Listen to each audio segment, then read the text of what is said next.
Sejam todos bem-vindos a mais um episódio, né, do Podcast For You. Hoje um tema que eu particularmente gosto muito, né? A gente vai falar aqui um pouquinho sobre os vinhos, né, os vinhos italianos, enfim, sobre vinho em geral, né, vinhos portugueses também. E aqui do meu lado, né, meu sócio, meu irmão, Rodrigo Genesini. E aí, Rô? E aí, pessoal, tudo bom? Sejam todos muito bem-vindos. Hoje contamos com a participação de Renata Psolati. Renata, pode falar um pouco mais sobre o seu negócio e sobre o mundo dos vinhos e como você se apaixonou e como isso aconteceu? Gente, obrigada, viu, pela abertura de estar aqui. Muito interessante, tá? A gente está aqui compartilhando um pouco sobre essa perspectiva italiana e hoje trazendo o vinho para harmonizar com o nosso momento. E falar um pouco também de negócios, porque acho que a nossa paixão, né? De vocês pela cidadania, a minha pelos vinhos. E eu acho que é muito propício a gente casar esses dois mundos aqui, com esse foco na Itália. Bom, a minha empresa, eu, na verdade, sou advogada de formação e resolvi fazer uma transição de carreira durante a pandemia. E daí abri uma empresa de vinhos, então estou há 1 ano e meio nesse segmento. E daí, inicialmente, quando eu comecei a olhar para a marca, olhar para o branding, né? Eu falei, pô, eu acho que tem que ter alguma coisa a ver comigo e o que eu tenho de característico, de diferencial, daquilo que eu considero especial. Poxa, acho que é o Psolati, que é o sobrenome italiano. Sim. Na época da escola, eu lembro do professor de física só me chamando pelo sobrenome. Então, acabou que fica um pouco dessa característica, o registro. E daí eu falei, bom, acho que tem alguma coisa, acho que é importante que tenha alguma pegada mais italiana. E daí eu fundei a Vinotuo, que foi minha primeira empresa de vinhos. Vinotuo é seu vinho em italiano. E daí a empresa nasceu, digamos que pensando ali naquele assessoramento, naquela curadoria para os primeiros clientes. E pensando assim, bom, vou começar pequeno, porque a gente, quando vai abrir, acho que um negócio importante, a gente errar pequeno também, para daí... Pé no chão ali, né? Pé no chão, vamos vendo como é que as coisas vão acontecendo e ajustando. Bom, e daí nisso comecei a fazer as vendas diretas mesmo, por social commerce. Mas a ideia não era um delivery, era mais coisa mais pessoal. Sim. Até cheguei a entrar no iFood uma época, mas a dinâmica ali, a logística não fez muito sentido para o momento. E daí fiquei pouco tempo e saí. E aí a questão era fazer essas entregas, mas com curto prazo, para o cliente não precisar esperar 9 dias, 10 dias, enfim.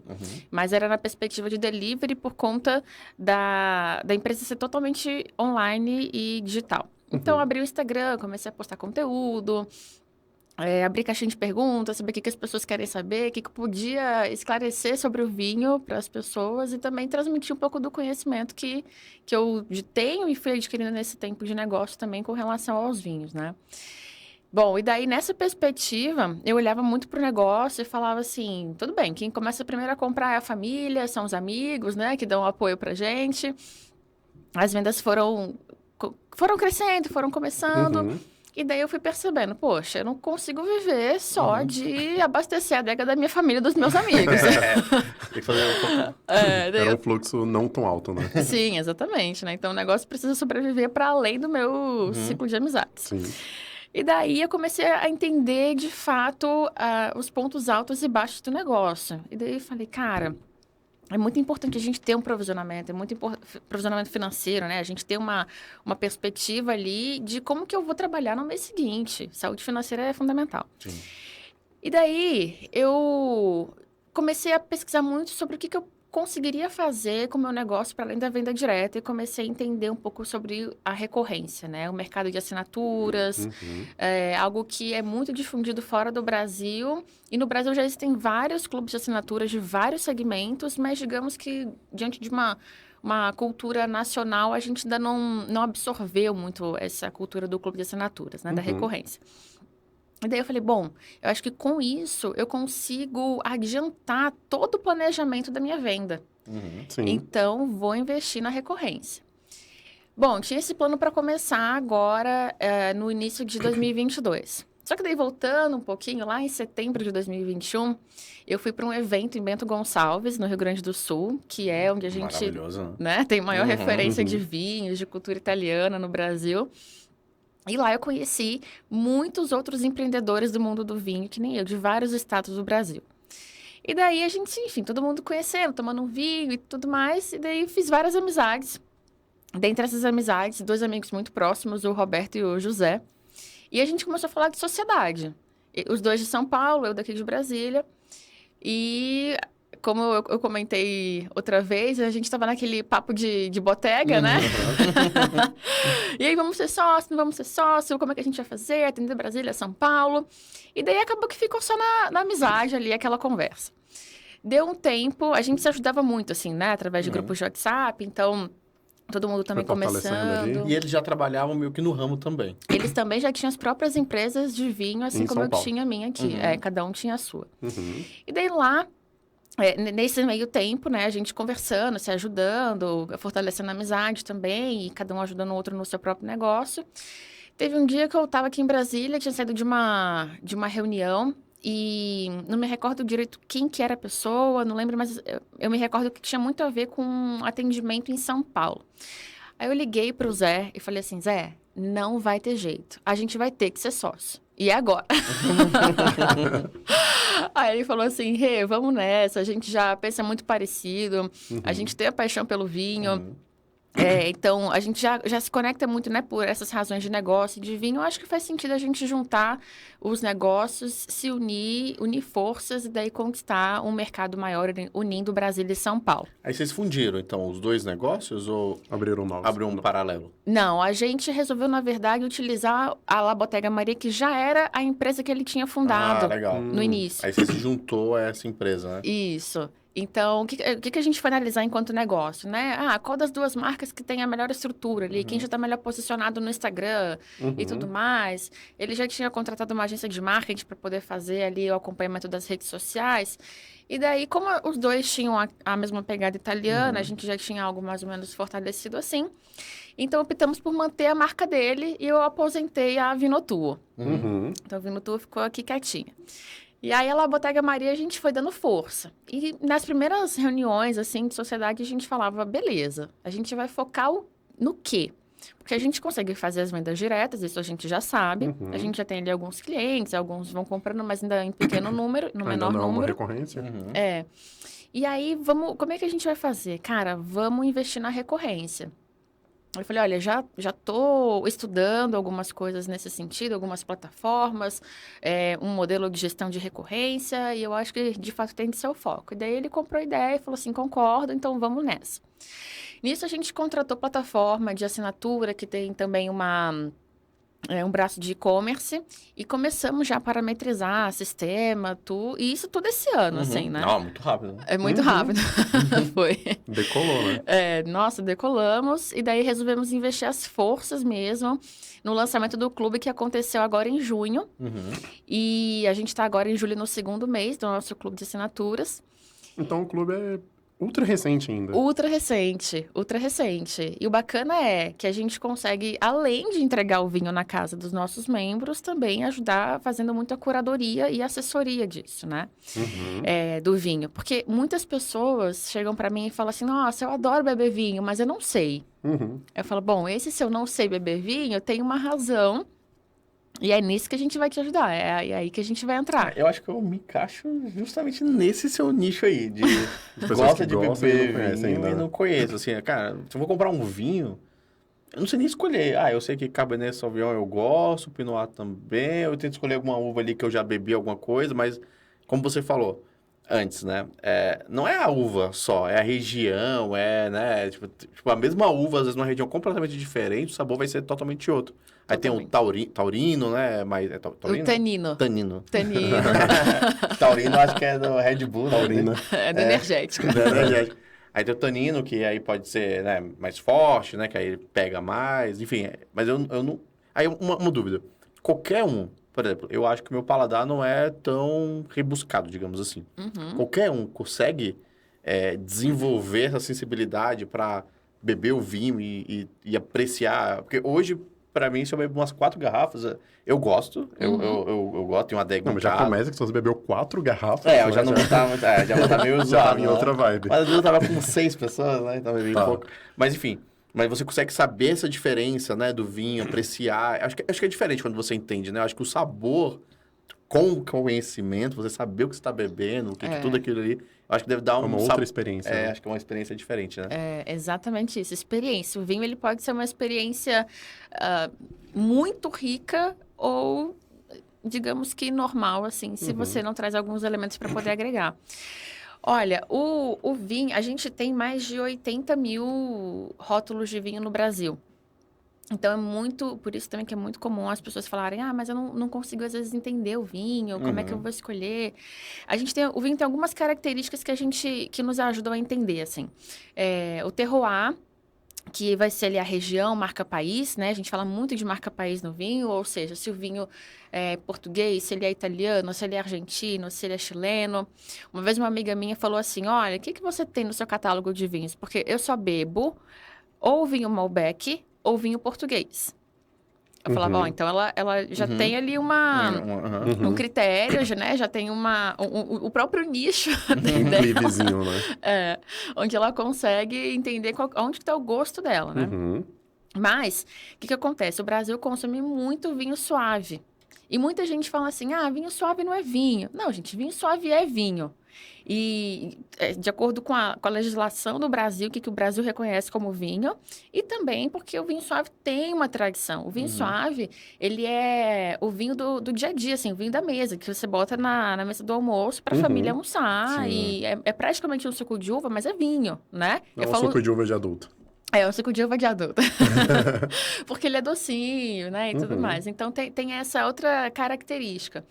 E aí, a gente pode fazer uma transição que acontece com muitas pessoas. A gente trabalha essa transição nessa escala, digamos que a subida dessa escada no paladar, que é sair do vinho suave e ir para o vinho meio seco e depois chegar no vinho meio seco. Mas o que eu costumo falar? Que como o paladar é muito particular, cada um tem o seu, vocês podem ser... Pode ser pessoa da mesma família, irmãos, gêmeos, os paladares vão ser diferentes. Então, você tem que entender o que você gosta, se te agrada mais o doce ou o amargo, o tânico ou o ácido. Dele você vai juntando os elementos para poder escolher o vinho certo para você.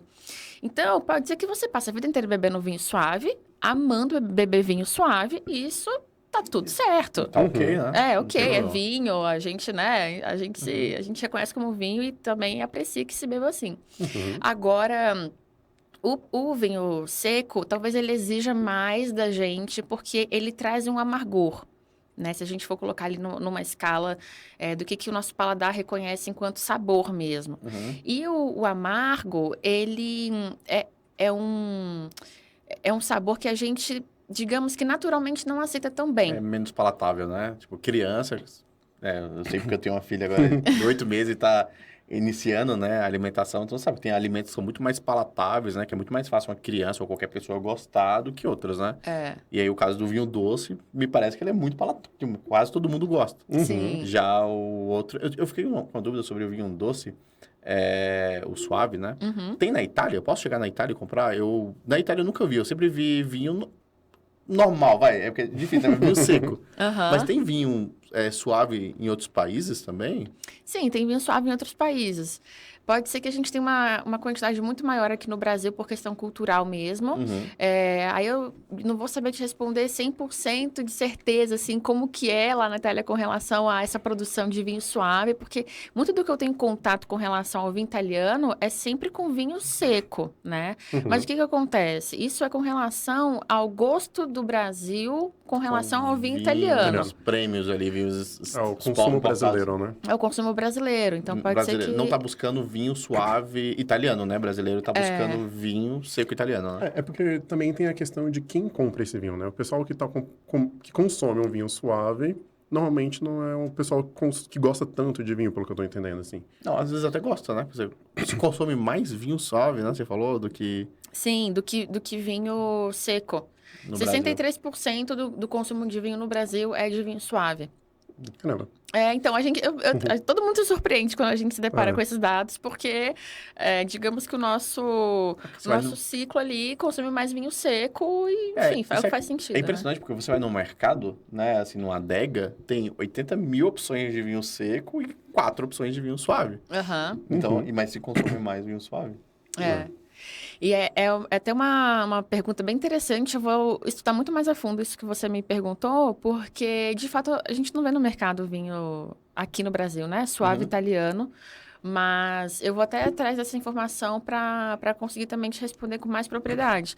Agora, o que eu te respondo agora, com base no que eu vejo aí de mercado, né? Olhando para o que o Brasil importa de vinho italiano, é muito com foco no vinho seco, no máximo no meio seco, que é o exemplo que a gente tem aqui hoje, né? Uhum. Um Chianti e um Primitivo de Puglia.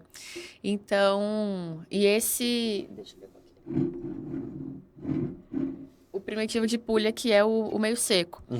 Então, ele vai ter um leve dulçor, ele não vai ser um vinho suave, docinho, mas ele também não vai ter um paladar muito tânico e daí muito mais puxado pro amargo, né? Uhum.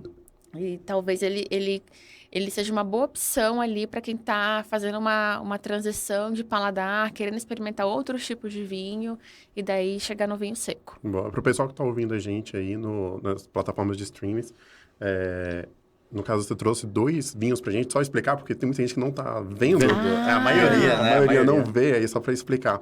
Então, tem 2 vinhos aqui que você trouxe hoje pra gente apreciar aqui. E aí, eu já continuo complementando, que eu não sou um apreciador de vinho nato, eu preciso aprender. E, pelo contrário, eu vejo o pessoal bebendo, eu vejo o Rafael bebendo, e falo, caramba, eu queria, sabe? Eu acho bonito. Sim. E eu vejo, tipo, a experiência que ele sente, que ele tem, é muito boa. Aham. Então, vamos lá. Pro pessoal que tá no meu nível, né? Que é o nível iniciante 1. Básico 1, né? Então, eu bebo só vinho tinto suave. Vamos lá, eu ainda tô no início do início. Aham. Como é que funciona, assim, pra ir apreciando? Como é que... Vai desenvolvendo o tem paladar, né? escalas pra você ir aperfeiçoando? Nunca com a comida, ou tenta com a comida primeiro, ou tenta com queijo, ou tenta... Enfim, alguma coisa pra comer, algum petisco junto. Como é que funciona? Como é que a gente vai... Olha, uma dica interessante para a gente começar ali no primeiro degrau da degustação é a gente pegar vinhos que não sejam muito complexos. E o que isso quer dizer? Quando a gente pega vinhos que passaram muito tempo por barrica, ali, envelhecimento, né? Que acabam também sendo vinhos mais caros no mercado. A gente tem uma complexidade de aromas e sabores muito grande, que talvez a pessoa que ainda não tem o paladar treinado, ela não vai saber identificar e pode traduzir aquele vinho como um vinho ruim. E daí também a gente... Muita informação. Isso, muita informação. Então, o que que eu aconselho, assim? Vamos pegar pro nosso cenário de Brasil. O Brasil consome muito vinho chileno, por diversas razões. E o vinho chileno, né, América do Sul, ele vem muito na perspectiva de vinho varietal, que é de uma única uva. Então, você começar a experimentar as uvas de corpo mais leve, que é uma uva Merlot, Gamay, Pinot Noir, que são uvas mais leves, elas vão trazer, talvez não, elas vão trazer mais leveza para o paladar, para você depois ir evoluindo para uvas de corpo mais pesado, que como uma Cabernet Sauvignon como... Cabernet Sauvignon, como uma... Gente, me fugiu o nome agora, tava com ela na ponta da língua. Eu tô com a escalinha aqui, toda na cabeça aqui, ó. A escala de intensidade das uvas. Mas a Cabernet Sauvignon, sim, é uma uva muito tânica, muito forte. Então, para você chegar nela, é importante que você primeiro comece ali pelas que são mais leves, né? Então, o pessoal que está ouvindo a gente pode começar a chegar na prateleira ou então no e-commerce, na hora que abrir lá o labotegamaria.com.br, escolher um vinho ali, um vinho chileno ou um vinho argentino para poder começar a degustar, entender dessas uvas que eu falei que são de corpo mais leve. E também opte por vinhos que sejam meio secos, porque daí, como eu estava falando agora, a gente tem várias marcas de vinhos suaves que vão ser mais docinho, né? Mas a gente também pode fazer daí essa transição, digamos que mais tranquilamente, se a pessoa optar por um vinho meio seco. Então, a dica que eu dou, escolha um vinho meio seco para você testar ali e entender o equilíbrio entre o tanino e o dulçor. E você vai ter aquela experiência do docinho na boca, mas ela vai vir com amargo também. Então, isso Vai desenvolvendo ali, né? vai desenvolvendo. Aí você vai elevando o seu nível de consciência com relação ao vinho. E aí isso é importante, porque se você simplesmente vira a taça na boca e engole o vinho, você está bebendo o vinho. Mas é importante que você deguste ele, porque o vinho ele passou por um processo muito grande de elaboração. Cara, a vinícola, o enólogo, eles fizeram um super trabalho, entendeu? Então, valoriza o gole que você der na taça. É verdade, não, com certeza. E para a parte do vinho, no caso, quando vai mais para o seco, tem alguma forma de suavizar esse vinho seco para que ele consiga chegar no nível de tomar ele puro? Sei lá, colocar um pouco de água, colocar açúcar, sei lá, colocar alguma coisa que vá fazer ele ficar um pouco mais pro suave, né, na verdade. Sem estragar, né? E sem estragar. Acho que qualquer coisa estraga, né? Mas... o cara ficou 20 anos vai lá e no mete barril de carvalho lá, que depois vai ser jogado fora, aí você pegou o vinho e colocou açúcar. 2 colheres de açúcar. Não, mas sério. Então, eu não aconselho nunca colocar açúcar no vinho. E, na verdade, nunca complementar ele com nada, assim. Porque o que acontece? Quando a gente entende o que o vinho entrega, tanto no aroma quanto no paladar, ele foi feito daquela maneira por uma razão. E se você coloca outros ingredientes, você está mascarando o que aquele vinho entrega. Então, é proibido? Não é proibido. A gente fala que o melhor vinho é aquele que cabe no seu bolso e no seu gosto. Então, se às vezes para você faz sentido colocar açúcar, Renata, vou dizer... Você está cometendo um crime vinífero. Mas, se o seu gosto é esse, eu respeito o seu gosto, porque o gosto é muito particular. Mas o que o mercado tem sentido? Ó, a gente passa aí, vamos analisar os últimos 15 anos, as bebidas que mais estiveram em alta. A gente teve muito forte aí a época da vodka. Aí a gente saiu da caipirinha para caipirosca. Então, o mercado de bebidas foi trabalhando drinks para poder comercializar melhor a vodka. Aí a gente entrou na era do gin. Aí você não bebe... O gin já existe há muitos anos, né? Mas aí o mercado resolveu focar nisso. E como que vai potencializar a venda da bebida? Com drinks. Então, aí o gin já entra com uma água tônica, com um chá, com algumas ervas, né? Com sementes, enfim. E daí agora o vinho também está entrando nessa perspectiva de compor drinks e também no formato em lata. O formato de vinho em lata já existe. Lata? Vinho em lata. Tipo uma cerveja, né? Refri. A latinha, exato. Por quê? Porque daí também existe a possibilidade de você transformar aquilo num drink, numa bebida pronta, e o mercado, de fato, ele olha para o paladar do consumidor e fala assim, o que é prático? O que eu posso facilitar para o consumidor simplesmente pegar a bebida na gôndola, na prateleira e consumir. Isso. Então, o vinho também tem passado por essa transformação.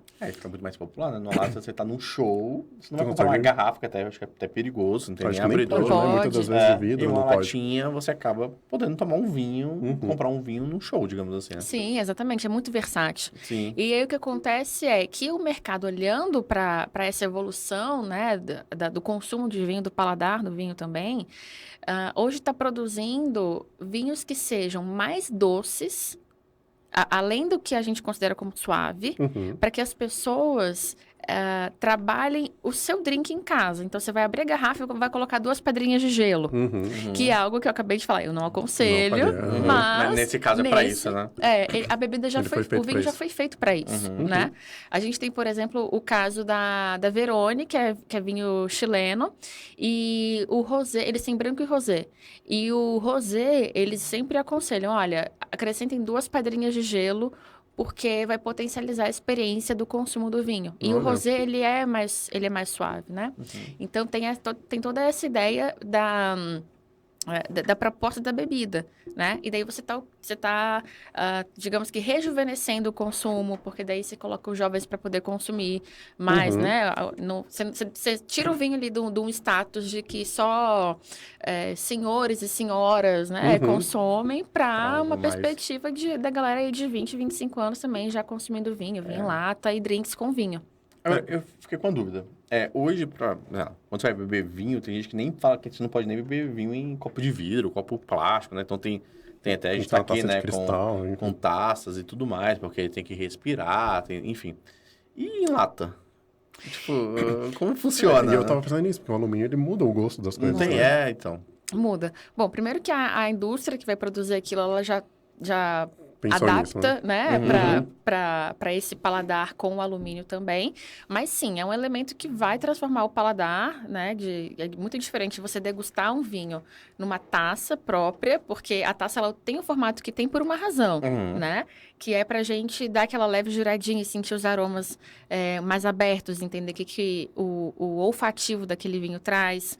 Para a gente conseguir também no visual, porque a gente tem as 3 etapas de análise ali, né? Olhar qual que é a intensidade do vinho, se ele é um vinho mais claro, se ele é um vinho mais escuro. Isso também diz muito sobre a produção dele, sobre o processo de vinificação. E para você degustar ele também, na hora que você coloca a boca na taça, o nariz precisa estar dentro da taça para a sua experiência ser uma composição do olfativo com gustativo. Então, a taça, ela tem esse formato por uma razão, né? Agora, quando você vai falar ele do vinho em lata, é totalmente você pensar que isso não é essa experiência de degustação do vinho, e sim você está prezando pela praticidade do consumo, né? outro Pela objetivo, né? versatilidade, E uma coisa que eu queria falar você falou que tá abrindo um e-commerce focado em vinhos italianos. Isso. Acho que seria legal a gente falar um pouco, né, assim, do vinho italiano, Uhum. que é cultural, né? Até uma coisa que traz muito para a cultura da Itália é porque é muito comum comer, enfim, macarrão, molho de tomate, aquele molho bolonhesa, enfim. Qual vinho que harmonizaria?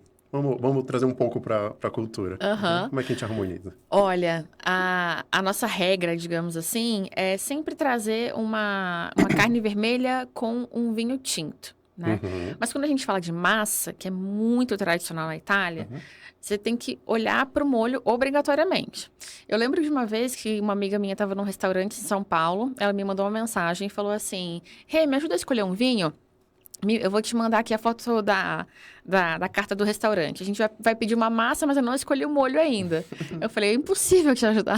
Por quê? Faz toda a diferença, né? O molho faz toda a diferença. Então, vamos pegar aqui os clássicos, né? O bolonhesa. Uhum. É um molho mais pesado, ele vai vir com mais gordura da carne, do molho vermelho e tudo mais. E você tá com um paladar mais gorduroso, mais untuoso, vai pedir um vinho mais tânico, ou seja, um vinho mais encorpado. Aí você vai olhar muito para vinhos, por exemplo, que sejam... Pode ser um primitivo, que é o que a gente tem aqui hoje, né? Primitivo de Puglia. A uva primitiva, ela é uma uva mais tânica, e daí ela vai trazer esse equilíbrio para o paladar. Porque o tanino, ele seca a boca, dá aquela sensação de secura, a boca, a língua, e vai fazer o contraponto com a gordura do molho bolonhesa. Se você olha, por exemplo, para o molho a 4 queijos, né, na massa, é um molho também com bastante gordura, mas ele não tem a intensidade que uma carne tem, que o molho bolonhesa tem. Então, você pode, por exemplo, até você degustar com espumante, que faz sentido, porque as borbulhas, o gás carbônico do espumante, eles limpam o paladar para a untuosidade da comida. Então, é uma possibilidade também, mas você pode degustar ele com o Chianti, que é a outra opção de vinho que a gente tem aqui também, que é o que a gente está degustando. Então, sempre olhar para essas questões, né? O que a gente harmoniza muito com o vinho branco e vinho rosé? Comidas que sejam mais leves, então saladas, peixes, frango, sempre olhando para o molho, porque às vezes o peixe vem com um molho de queijo, ou então com um molho de frutos do mar, e daí o sabor fica mais intenso. Então, é sempre você olhar para o que tem ali de elemento de gordura, de acidez, também é muito importante falar. O Chianti é um vinho que traz uma acidez bem, bem marcante. E olhar para esse equilíbrio. A acidez, o tanino, olhar para a gordura também do prato. E você buscar ali um match que faça uma agregação. O paladar, na verdade, a comida não pode sobrepor o vinho, porque no retrogosto, que você dá a garfada da comida e dá um gole do vinho, aquele sabor que fica na sua boca, ele tem que ser algo que traz uma satisfação. Então, o que é Eles interessante... não podem brigar, né? Não podem brigar, eles têm que ser harmônicos, por isso que a gente fala de harmonização. Uhum. E nesse sentido também, é muito importante falar que vinhos muito tânicos, eles não se dão bem com comida muito salgada. Então, tanino e sal, eles são inimigos na hora da harmonização. Então, olhe muito para isso, porque o preparo vai dizer bastante. Se você pesou a mão no sal ali na hora da produção da comida, o vinho muito tânico, ele vai trazer um sabor metalizado na boca e um sabor de metal não vai ser Não vai ser agradável. legal. É, Tem exatamente. outros tipos de massa também, né? Com pizza, enfim, acaba harmonizando com outras versões de massa. E com pizza, no caso, seria um mais suave, porque teria um gosto mais leve, dependendo da pizza, obviamente, né? Isso, Aí é a mesma perspectiva da massa também, porque depende do sabor da pizza. Vai ser calabresa? Vai ser... Sim. Quatro queijos. A gente segue a mesma questão do molho. A Cabernet Sauvignon, por exemplo, harmoniza muito bem com uma pizza de calabresa. A gente teve o dia da pizza agora domingo, né? E muitas pizzarias fizeram muitas promoções, aí, muitas divulgações com relação a vinho e pizza. Então, é bem essa ideia da gente olhar para os elementos e ver, poxa, então, no basicão, né, para o pessoal que está ouvindo a gente, não entende muito de vinho, no basicão, você olha para o peso da comida. Tem carne vermelha, é algo mais pesado. Então, você pode também colocar um vinho mais pesado. É uma coisa mais leve, escolhe um vinho ali intermediário, de uma uva mais leve, uma Merlot, Gamay, uma Pinot Noir também, porque não vai brigar muito ali com o paladar. E observe sempre o retrogosto da sua boca. E sobre a temperatura do vinho, né? Uma coisa que eu percebo aqui no Brasil... no Brasil não, né? Pelo menos das pessoas que eu conheço, né? Tô reduzindo o Brasil a muita gente.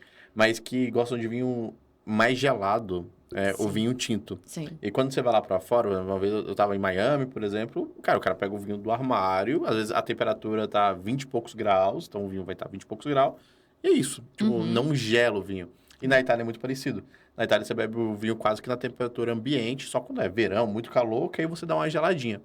Mas aqui me parece que, não sei, acho que pode ser, né? O paladar do brasileiro gosta da bebida... Mais gelado. Ou não, eu tô falando besteira. Não, você tá super certo, super certa. Sempre que as pessoas me perguntam sobre a temperatura de serviço do vinho, eu sempre lembro de uma história que eu tenho um grupo de amigas que elas sempre perguntam, tudo bem, Renata, a gente vai fazer o jantar e vai tomar vinho, mas a gente pode colocar o vinho na geladeira? Você vai brigar? Aí eu falo, gente, eu não vou brigar, mas eu não vou tomar o vinho gelado, vocês entendem? Aí elas, não, tudo bem, mas a gente vai tomar o vinho gelado, tudo bem também? Eu falo, não, tudo bem.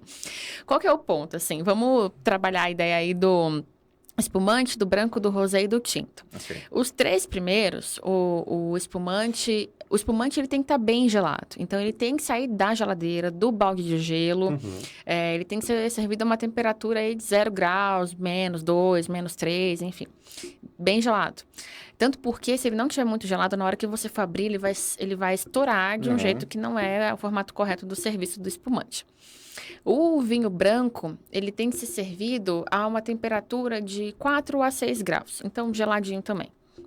Já o vinho rosé, você pode variar aí de 6 a 10, dependendo do vinho, se é um vinho mais ácido ou se é um vinho mais encorpado, enfim. Mas vamos colocar aí uma margem de 8 graus, o vinho rosé. Já o vinho tinto, a gente vai fazer o serviço dele entre 14 e 18 graus, também dependendo da uva, né, do tipo de vinho.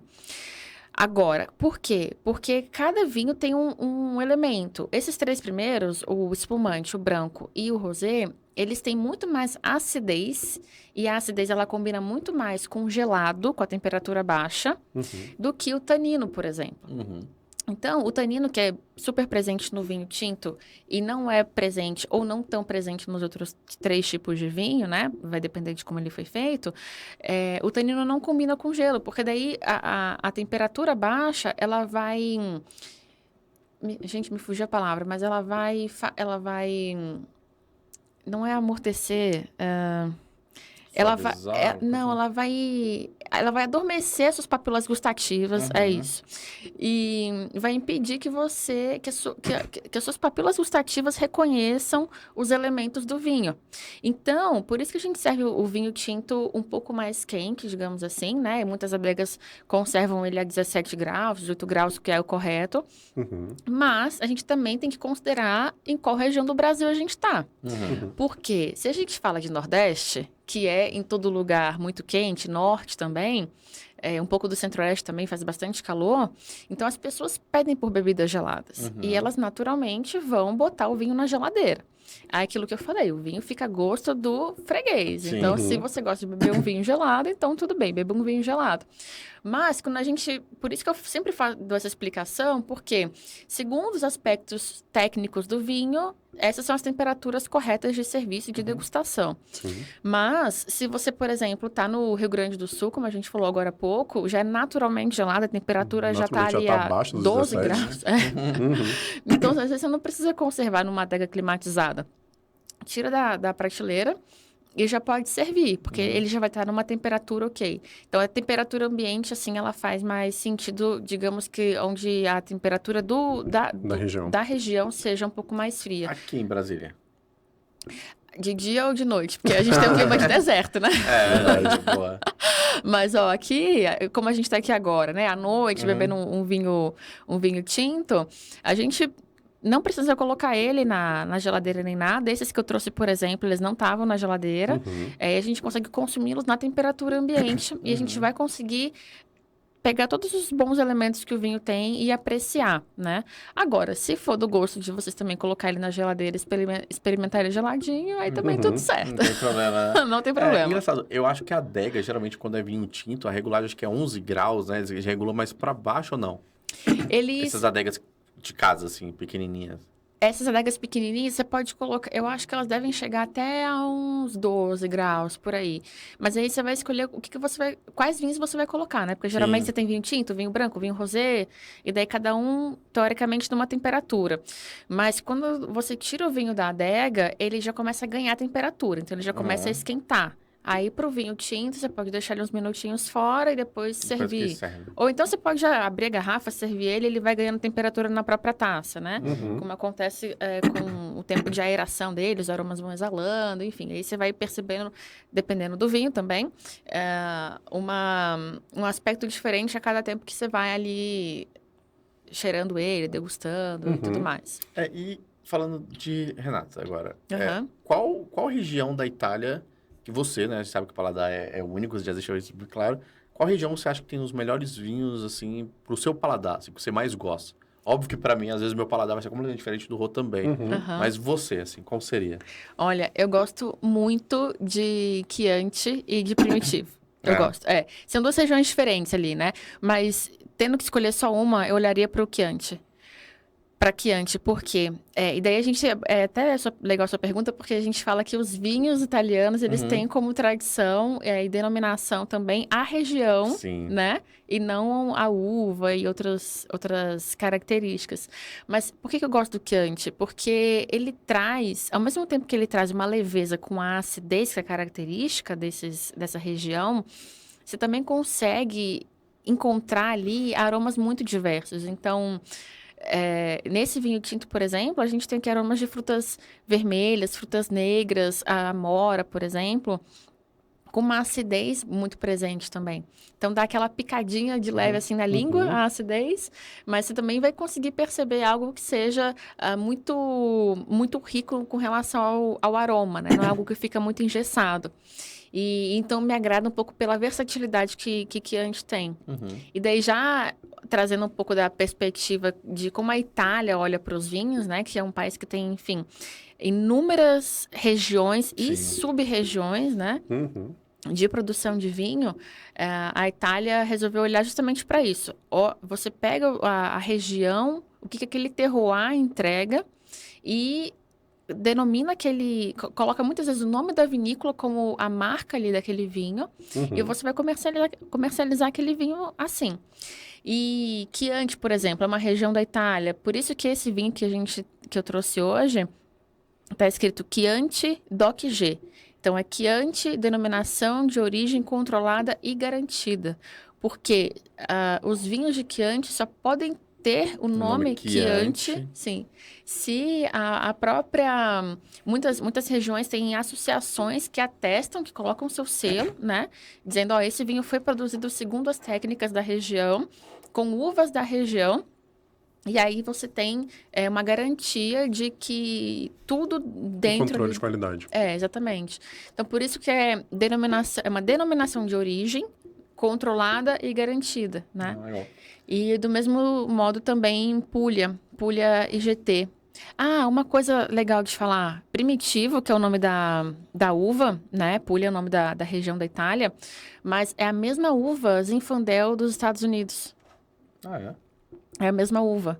E aí cai muito naquilo que você falou no início da nossa conversa. Porque o mundo, ele passou por algumas fases onde a filoxera, aquela praga, né, atingiu vários países. E daí, enfim, depois que tudo se resolveu, encontrou-se várias variedades de uvas em regiões diferentes. Então, a Primitivo foi uma que saiu da Itália e foi parar nos Estados Unidos. E daí lá recebeu o nome de Zinfandel. E daí os vinhos que os Estados Unidos produz com essa... Tecnicamente, assim, geneticamente é a mesma uva, mas vão ser vinhos completamente diferente. diferentes. Porque o clima é diferente, o solo é diferente, o manejo ali, o cuidado, né, da uva. A cultura Como vai ser armazenado, né? Também isso muda, né? Muda muito. Então, é isso. Então, digamos que, desse ponto de vista, é a mesma uva, mas com nomes diferentes, então a gente considera como diferente. A gente gosta tanto de vinho, que a gente tem a gente criou uma cliente, na verdade, de uma parceira, criou uma tradição que a gente adotou, que lá na Itália, quando você vai fazer o processo morando na Itália, você tem que morar lá alguns meses, 3, 4 meses, e tem várias etapas, né? E uma etapa na Itália é quando passa o vigile, é tipo um policial que passa para testar que você mora ali. Aí essa etapa demora ali de 1 semana até 45 dias, é um momento ali meio que, quase que é um marco ali que está começando meio com o processo... Que realmente iniciou o seu processo. Administrativo. E aí, o que a gente faz nessa tradição? A gente entrega um vinho, né, para o cliente, quando isso acontece, bebe, e o vinho ele pega a rolha, e ele coloca a rolha do vigile, o dia que passou o vigile e tudo mais, e a gente tem tipo um porta-rolha cheio de rolhas com a data do vigile. Então, a gente acha que é um momento tão marcante, único, né? Assim, que a gente comemora nada mais do que beber um vinho da região, né? Ali, beber um vinho ali do local, e com essa tradição da rolha, né? Gente, eu não sabia disso. Olha, que interessante. É uma tradição nossa, assim, que a gente tem lá com os nossos clientes. E com o vinho da região que o cliente está hospedado, né? Sim. Inclusive. Sim, então ele já conhece ali a região e tudo mais. E vinho não tem erro, né? Assim, dos clientes que vão, cara, a maioria gosta. Você fala que é um vinho da região, o sabor muda, né? A experiência é diferente, né? Tô bebendo vinho daqui, de perto, sabe? Assim. O vinho é história, o vinho é experiência. E por isso que a gente se preocupa muito também. Todo mundo do vinho, os profissionais do vinho como um todo. Mas a gente sempre, né, busca contar a história daquele rótulo, daquele vinho, ou então daquela vinícola. Por que aquela vinícola começou a produzir vinho? É uma origem de família, uma tradição de família? Ou é uma pegada mais comercial? Por quê? Porque a história também vende. E as pessoas compram história. Né? Em vários segmentos, em vários nichos, não só no vinho, mas no vinho, por a gente estar falando dele aqui, por ser o segmento, principalmente. Então... É muito mais interessante você ter toda uma experiência de saber que o que está na sua taça foi produzido na Itália pela Vinícola Sensi e que ela tem uma tradição já, produz vinhos desde 1890, né? Então, tem toda essa tradição, essa formulação mesmo da história e você se sente bebendo história. Sim. É muito mais rico, assim, é a experiência como um todo, né? E tem uma coisa que, aqui no Brasil, tem 2 palavras, para mim, ela muda completamente a história do consumo, tanto bebida quanto comida, que é o gourmet, né? Tudo que é gourmet é diferenciado, e o orgânico. E como é que funciona isso para o vinho em relação ao orgânico? Como é que que é difundido isso? Existe muita vinícola que é completamente orgânica ou não orgânica, alguma coisa do gênero? Então, é um movimento que está ganhando uma repercussão nos últimos anos. Não é um movimento novo, mas digamos que as pessoas têm conseguido mais voz para o movimento natural dos vinhos, né? Inclusive, em São Paulo, faz umas 3 semanas teve a Feira Naturebas, só de vinhos naturais. Então, a gente tem algumas classificações, assim, vinhos orgânicos, vinhos biodinâmicos, né? De pouca intervenção humana. E o orgânico, ele é isso, assim, é você no processo de vinificação dele, não utilizar alguns sulfitos. E você tem também todo um manejo na sua produção de não utilizar certos tipos de agrotóxico, né? Enfim, tratar aquele vinhedo, aquela uva de uma maneira muito mais natural, que, obviamente, traz toda uma perspectiva de saudabilidade para aquele produto, né? Uma perspectiva não industrial para aquele produto. Ele vai ter ali um quê de manual, né? Um outro tipo de trato, assim, porque a gente sabe que tudo que é produzido de modo industrial vem numa larga escala. Sim.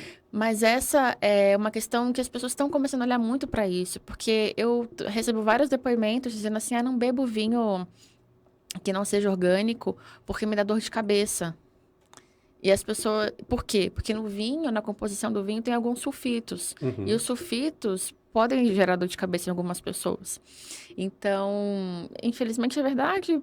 Tem gente que não sofre com isso. Eu, graças a Deus, não sofro. Eu posso... Consegue de todos. De tudo. Mas tem gente que, então, precisa, por saúde, optar por isso. Tem gente que opta porque adere ao movimento Natureba, né? Uma questão mais cultural.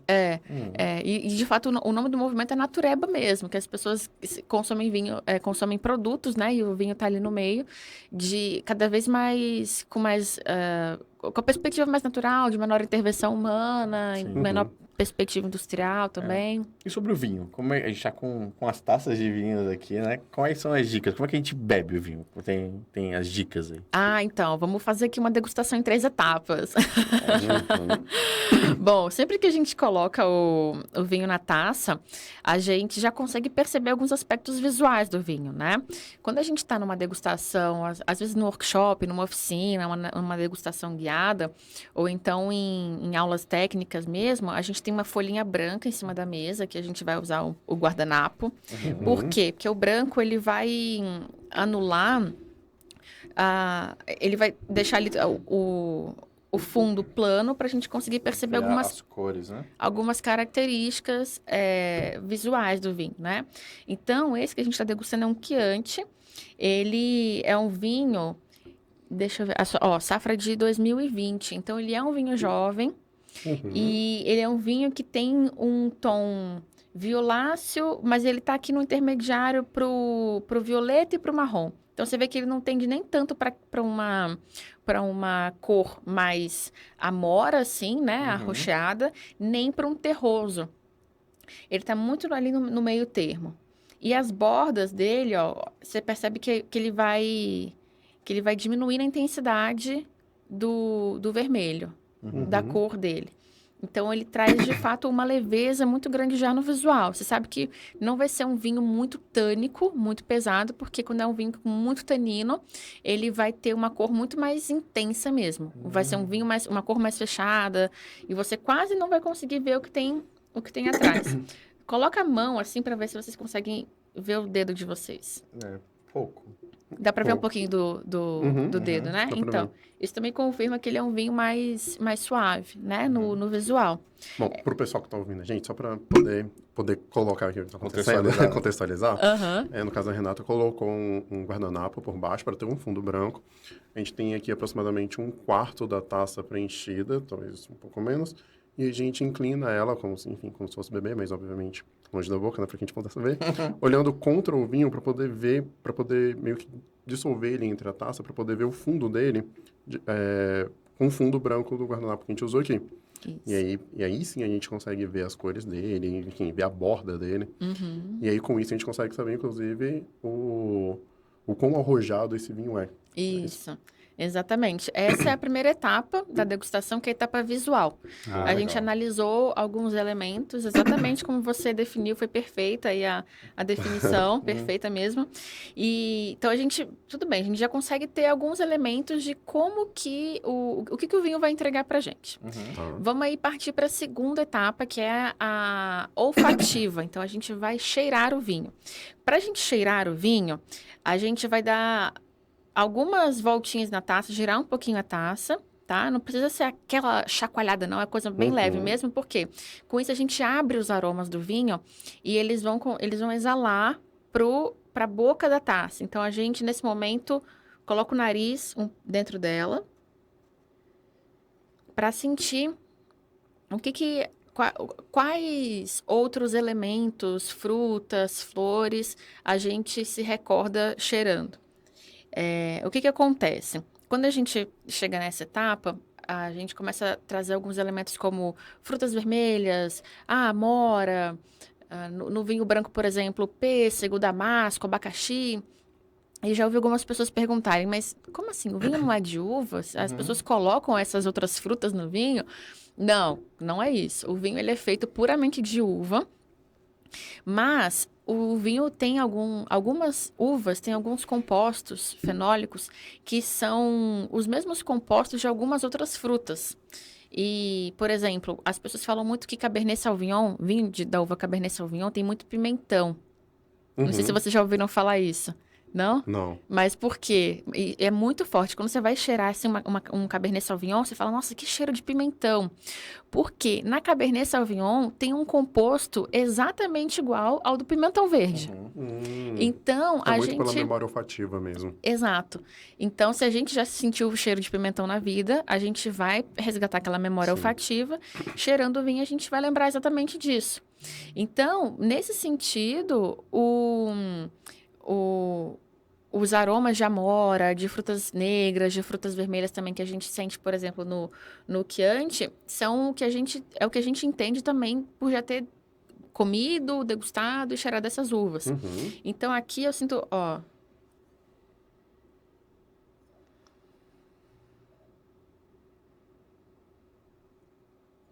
Aqui me lembra framboesa. E tudo bem se vocês não reconhecerem framboesa, tá? Não é uma regra. Tudo bem. Porque, novamente, isso é muito particular. Quando a gente está aí na degustação, muitas vezes isso acontece. Eu tô sentindo gosto, eu tô sentindo cheiro de amora. Eu tô sentindo mais framboesa do que amora.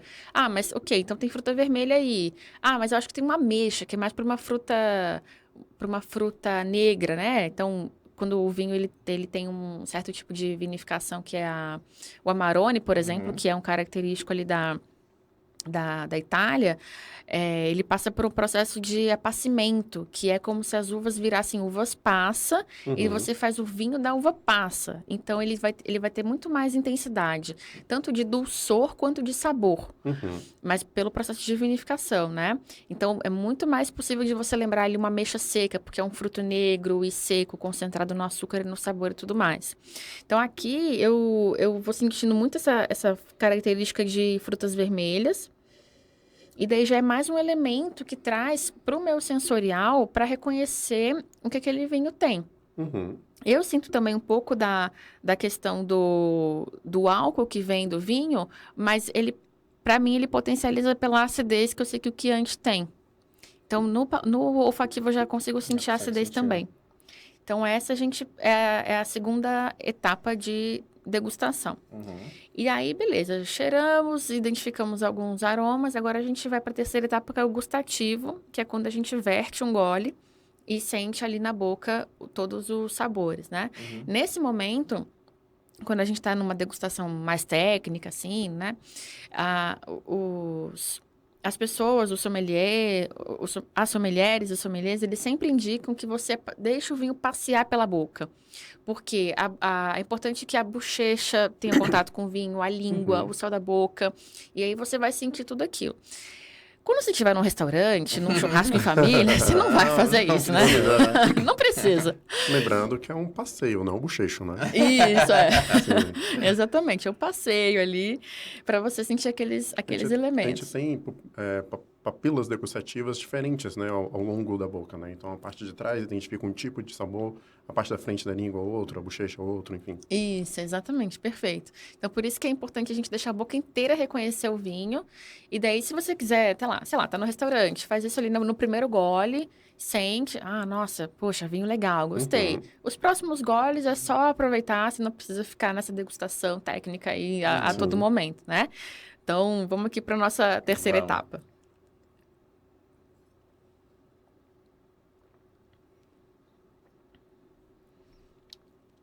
Ó, a acidez do Chianti, ela faz a gente salivar bastante. Todo vinho que tiver uma acidez presente vai fazer isso. E a saliva, acaba que ela compõe também o que a gente vai sentir ali de gosto do vinho. Então, se você saliva muito, você vai ter uma percepção. Se você saliva pouco, vai ser outra percepção. Nos vinhos que são mais tânicos, salivar é menos frequente. Então, você consegue perceber a acidez desse vinho. Para mim, ele confirma uma ameixa, assim, no paladar, confirma também uma framboesa. Aquilo que eu senti no olfativo, o gustativo confirma. Tem vinhos que acontece o contrário, tá? Que a pessoa sente muito no olfativo uma sensação e no paladar não sente a mesma coisa. É interessante quando isso se confirma, mas ao meu ver, não é negativo, não é um vinho ruim quando você não tem essa confirmação olfato e paladar, tá? Mas digamos que essa seja uma questão um pouco controversa, assim, dentro do mundo do vinho com relação à qualidade. E flores? É porque tem flores próximas? Porque, assim, às vezes as pessoas vão beber um vinho e falam, aqui tem tal flor, não tem? Ou é só... E como é que funciona? A mesma coisa também é sempre memórias ali? Isso, sempre. Porque no vinho, na uva, tem aquele composto que é exatamente o mesmo composto de algumas flores brancas, ou então de flores mais doces, dama da noite, que é uma flor que tem um cheiro forte, né? doce, né? Então, se o vinho tem essa característica também, pode ser que lembre uma dama da noite, assim. Mas pela mesma razão que eu expliquei agora há pouco sobre os compostos de outros alimentos. Não quer dizer que tá próxima de uma dama da noite vai pegar o sabor, né? Não quer dizer isso. Não quer dizer. Tanto porque no vinhedo, as vinícolas, elas se preocupam muito com o que tem próximo ali, né? Não plantam flores próximo ao vinhedo, para não ter muitas intervenções, também para não atrair algumas pragas que podem prejudicar as uvas, né? Hoje, quando você vai comprar um vinho, muitas das vezes tem uma descrição justamente disso. Esse vinho aqui, ele é seco, lembra dama da noite, ameixa, enfim. Como é que é feita essa análise? Ela é química ou não? Uma pessoa especialista bebe, ou descreve, dois, né? Algumas pessoas descrevem ali e aquilo. Meio... Como é que funciona? Porque as pessoas têm paladares diferentes, Parece tão subjetivo isso pra estar descrevendo, né? Mas, de fato, é bem subjetivo, sim. Mas essa é uma questão que passa por análise de especialistas mesmo, né? Primeiro, o enólogo que está ali produzindo o vinho, trabalhando no vinho. Então, ele vai moldar o vinho para aquilo que ele quer entregar, seja numa perspectiva mais de tradição ou mais comercial. E depois que o vinho está produzido, geralmente, as vinícolas mandam para alguns concursos, né? E direcionam para alguns especialistas também, para que eles produzam ali a sua opinião técnica sobre aquele vinho. Mas o próprio produtor já produz a ficha técnica do rótulo, e daí lá ele vai colocar, teor alcoólico, temperatura de serviço, no gustativo você vai encontrar isso, no olfativo você vai encontrar aquilo, no visual você vai encontrar aquilo outro, harmonização, tudo mais. Então já parte do produtor isso. Mas não é escrito em pedra, né? Cada um vai encontrar de acordo com as suas memórias, enfim. Exato. Talvez sejam caminhos mais básicos, né? Aquilo que o produtor está indicando, mas, enfim. Por exemplo, é muito difícil você encontrar num vinho tinto aromas de abacaxi, que são muito mais característicos ali de uma Sauvignon Blanc, né? Perto ali de um Chardonnay, que são vinhos de uva branca, né? Porque, como eu expliquei, tem essa similaridade. Questão química. Isso, exatamente. Engraçado, porque o vinho, ele me traz mais memórias... como é que posso dizer? Mais memórias, por exemplo, ele me lembra muito jantar. Não sei, não necessariamente memória de uma coisa específica, mas sim de situações. Sim, com certeza. Que interessante, foi muito bacana você ter falado isso. Porque eu estava comentando com o pessoal mais cedo que é totalmente possível do vinho estar presente em 100% das refeições de uma pessoa. café da manhã, almoço e jantar. Apesar de muita gente ter conexão com o vinho no jantar. Sim. E eu explicando para o pessoal, enfim, dizendo, ó, no café da manhã, por exemplo, você pode colocar um espumante com suco de laranja e vira uma mimosa. E você tomando um brunch. Olha.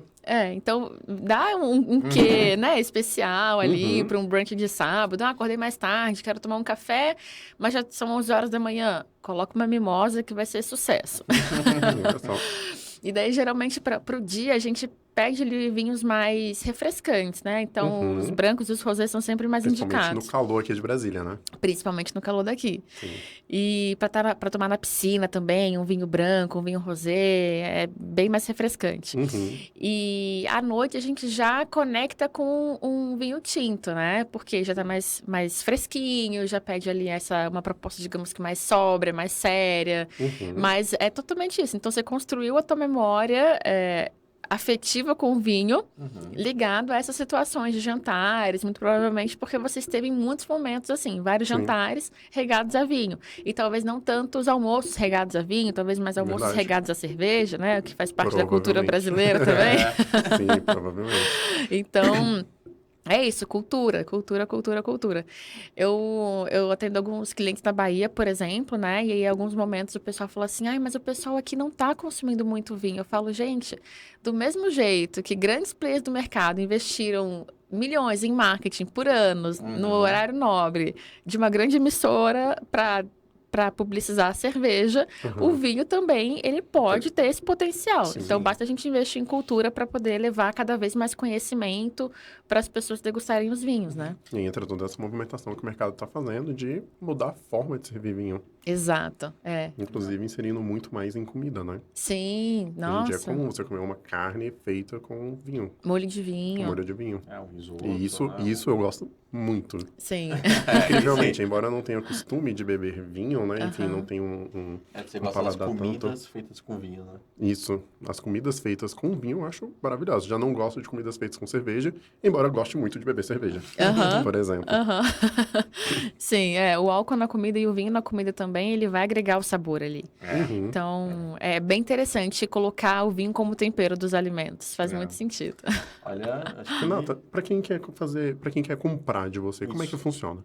Vamos lá, a gente tem um Instagram, a gente tem site, como é que funciona? Bom, a gente tem o Instagram, @labottegamaria, Bottega com 2 T's, porque é em italiano. Sim. Você encontra a gente no Instagram pelo La Bottega Maria.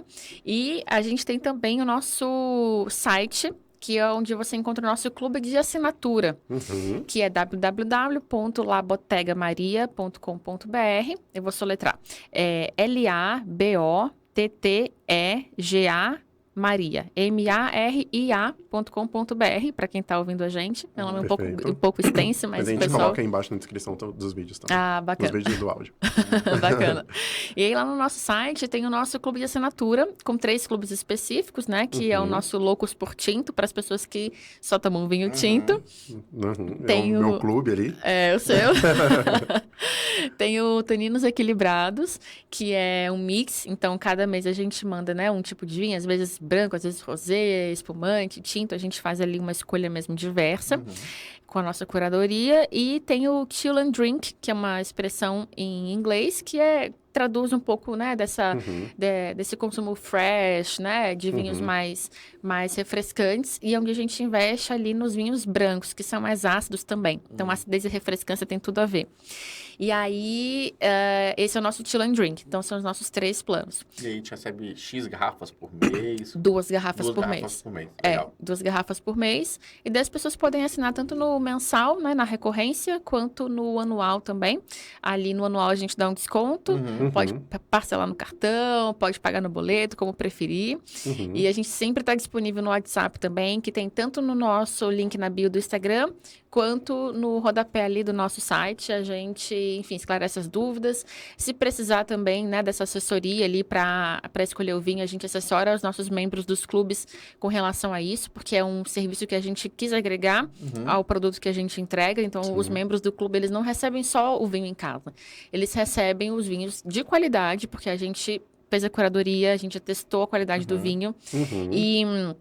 praticidade de receber em casa, que muita gente não gosta de sair para comprar, enfim, né? Então, com certeza. tá sempre ali. Ah, quero beber um vinho hoje. Pega na sua adega, porque a La Bottega Maria me entregou o vinho do mês e já tá muito mais prático. Renata, eu vou fazer um evento mês que vem, não sei, eu vou fazer um evento, um aniversário. Que vamos servir, né? Que vamos servir de cogumelos. Pronto.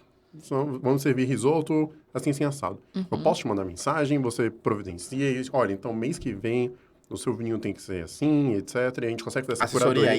Essa curadoria. É isso, eu consigo fazer essa curadoria pelo Instagram, enfim, da forma que é pelo clube. Como funciona, se eu quiser uma coisa diferenciada em relação a um momento, né, um evento? Ah, sim. Bom, com relação ao clube, a gente entrega os mesmos vinhos, né, para os membros. Tá. Mas, se você tiver algo especial e quiser que a gente te ajude nas escolhas, a gente sim ajuda, a gente está super aberto a isso. Então, por isso que o WhatsApp existe, para a gente prestar essa assessoria. Boa. E em breve agora também a gente vai começar degustações com um parceiro bem interessante aqui em Brasília. Opa, olha só. Fresquinho, hein? A gente fechou uma parceria bem legal com a Bellini, ali na 113. Na Bellini tem tradição em Brasília, né? Maravilhosa. E eles têm eles têm produtos incríveis, um serviço incrível também. Agora, nessa época de inverno, estão fazendo jazz, quintas e sextas lá. É bem interessante. E regada muito vinho, obviamente. Sim. Então, a gente vai começar a fazer lá com eles degustações harmonizadas. Vou dar ali a aula do vinho, explicar, degustar o vinho com o pessoal. E a gente vai harmonizar com os pratos da casa. E são também perspectivas que a gente também proporciona com desconto para os nossos membros, né? Porque, enfim, experiência no vinho também é tudo. E aí a gente está também agora investindo no nosso e-commerce, porque a gente vê que o pessoal está pedindo bastante. E daí, qual que é a pegada do nosso e-commerce? Bom, como a La Bottega Maria nasceu de uma emoção e cultura e essência italiana, né? Porque, acho que eu comentei no início, né? Que meu sócio que fundou comentei. Então, ele também já trouxe essa cultura italiana para a marca. Ele também adora vinhos italianos. E a gente vai abrir o nosso e-commerce com um catálogo de vinhos premium italianos. Olha só. Então, a gente está bastante animado.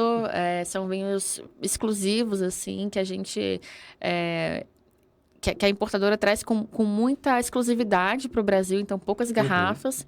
E a gente quer trazer toda essa experiência do vinho italiano para o nosso e-commerce e atender também nessa outra via, né? Então, e-commerce para venda direta, o clube de assinatura para recorrência ali para quem gosta de ter o vinho sempre em casa. E todo esse acesso pelo nosso site que eu acabei de falar.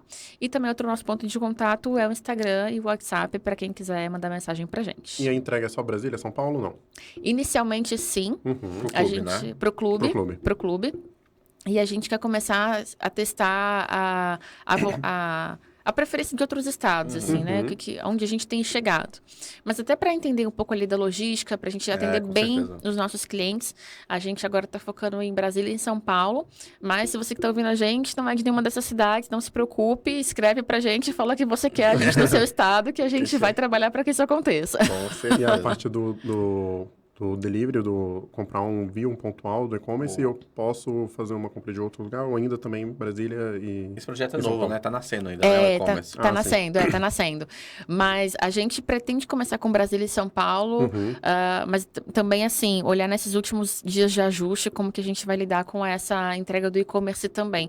Boa. Talvez seja muito mais tranquilo a gente fazer a entrega da venda direta, né? Por e-commerce para outros estados ali que o frete abarque, porque a gente sabe que logística é uma questão muito delicada no Brasil, que é um país continental, né? Sim. Então, a gente quer fazer tudo com muita segurança, assim. Mas, então, inicialmente, começar com Brasília, São Paulo também pelo e-commerce e ver como é que a gente vai distribuindo para o restante dos estados. Bom, perfeito. Então, para os nossos clientes aí de São Paulo e de Brasília, que são números, bom, seguem aí La Bottega Maria. Isso. E em breve teremos muitas novidades, né? A gente pode até conversar um pouco mais sobre os nossos clientes aí, poder ter algum descontinho, alguma coisa especial mais na frente. Com certeza, vamos fazer uma parceria. Sentido. Vamos sim. Bom, pessoal, muitíssimo obrigado, Renata, por ter aparecido aqui hoje, por ter conversado com a gente, ter dado uma aula, né, incrível, assim, aprendi muito. Eu que não sou muito fã de vinho, bebi bastante, um vinho ótimo. Enfim, e aos poucos a gente vai treinando, vai amadurecendo. O Rafael tá aqui todo feliz, porque, Adoro. né? Adora vinho. Então, casou perfeitamente. E a gente vai amadurecendo um pouco mais sobre esse projeto. Muitíssimo obrigado. Não, eu que agradeço vocês pela abertura, pela receptividade, por abrir o espaço também, né, da audiência de vocês para poder aí conhecer um pouco mais sobre Legal. vinhos. Foi muito rico. Obrigada, gente. Perfeito. Valeu, até a próxima. Valeu, E quem pessoal. quiser escutar mais sobre a gente, né? A gente tem um blog, o site, Instagram, YouTube, Spotify e mais alguns outros Principais canais. plataformas. TikTok também, tem bastante conteúdo lá. Ah. Beleza? Um abraço, até a próxima. Valeu, pessoal. Até mais. Tchau.